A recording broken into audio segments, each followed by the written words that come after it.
ඉතින් කොහොමද ඔයාලට Beauty of Life මගේ YouTube channel එකට ඔයාලව ආදරෙන් පිළිගන්නවා. ඉතින් ඔයාලට මේ පෙන්නන්නේ අපේ ගෙදර කොටසක අල්ලලා තියෙන ටයිල් වල තියෙන ගොඩාක් තද පැල්ලම් වගේ. ඉතින් කඩේ තියෙන ටයිල් ක්ලීනර් දාලවත් ගොඩක් වෙලාවට මේ තද පැල්ලම් යවා ගන්න බෑ. හරි අමාරුයි. ඒ වගේම කඩවල් වල ඒ ටයිල් ක්ලීනර් වල ශරීරයට අහිතකර ගොඩක් විස දේවල් ඇතුළත් වෙනවා. ඉතින් අපිට පුළුවන් අඩුවේ දීමින්ම ගෙදරදී ටයිල් ක්ලීන් එකක් හදාගන්න. ඉතින් මේ ටයිල් වල තියෙන කුණු පැල්ලම් හරිම ලේසියෙන් යවා ගන්න පුළුවන් සාර්ථක ක්‍රමයක් අද මම ඔයාලට අරගෙන ආවේ. ඉතින් ඔයාගේ ගෙදරත් සාලේ වැරන්ඩා එකේ ඒ වගේම බාත්රූම් එකේ ටයිල් වල තියෙන තද කුණු පැල්ලම් හරිම ලේසියෙන් යවන්න පුළුවන්. ඒ වගේම හරිම පහසුවෙන් ගෙදරම ඔයාට හදා ගන්න පුළුවන්. අමුද්‍රව්‍ය දෙකක සංයෝගයකින් සාර්ථක ප්‍රතිඵල තියෙන ක්‍රමයක් මේ අරගෙන ආවේ. ඉතින් මේ වීඩියෝ එක දිගටම බලන්න. එහෙනම් දැන් අපි බලමු කොහොමද මේක මං හදාගන්නේ කියලා. මුලින්ම භාජනයක් අරගෙන මම මේකට දාගන්නවා ටූත් පේස්ට්. ඉතින් මේකට ඔයාලා දත් මදින්න ගන්න ඕනම වර්ගයේ ටූත් පේස්ට් එකක් අරගන්න පුළුවන්. දැන් මේ විදිහට ටූත් පේස්ට් එකෙන් ටිකක් දාගන්න.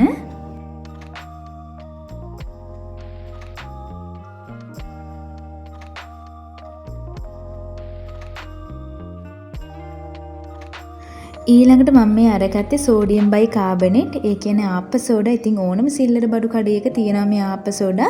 එහෙමත් නැත්නම් බේකින් සෝඩා කියලාත් කියනවා. ඉතින් මේ ආප්ප සෝඩා වලිනුත් ටිකක් භාජනයට දාගන්න.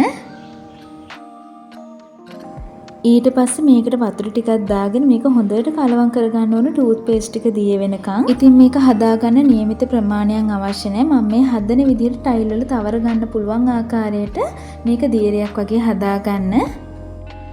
ඉතින් මේ මිශ්‍රණයේ තියෙන ටූත් පේස්ට් ටික හොඳට දිය වෙනකම් මේක කලවම් කරගන්න ඕනේ.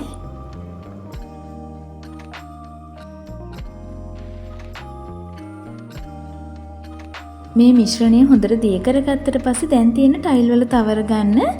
ඉතින් ඒකට ඔයාලට තියෙන මොකක් හරි පොඩි බ්‍රෂ් එකක් අරගන්න. ඉතින් මම මුලින්ම ඔයාලට මේක එක ටයිල් එක තවරලා පිරිසිදු කරලා පෙන්නන්න. එතකොට අනිත් ටයිලුත් එක්ක තියෙන මේකේ වෙනස ඔයාලට පේනෙයි.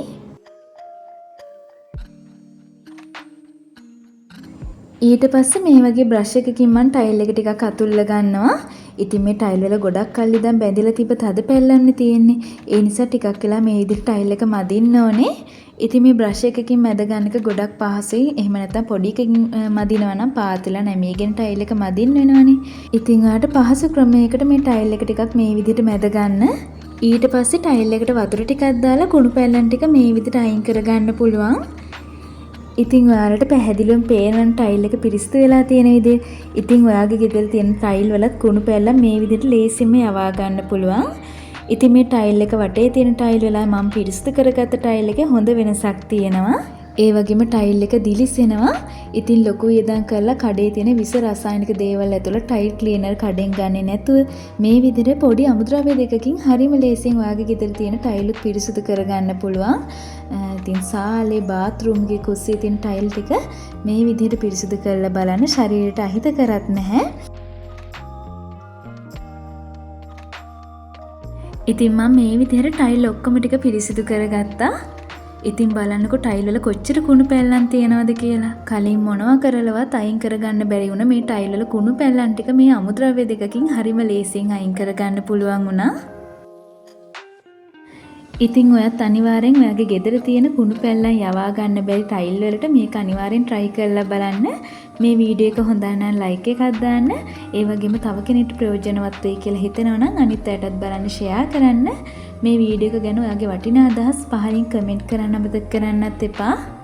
ඒ වගේම ඔයා මගේ channel එකට අලුත් කෙනෙක් නම් තාම මගේ channel එක subscribe කරලා නැත්නම් subscribe කරලා තියාගන්න. එතකොට මම අලුතෙන් වීඩියෝ එකක් දාපු සැනින් ඔයාට බලන්න පුළුවන්. එහෙනම් අපි තවත් දවසක වටිනා වීඩියෝ එකකින් හමු වෙමු. ඔයාට සුබ දවසක්.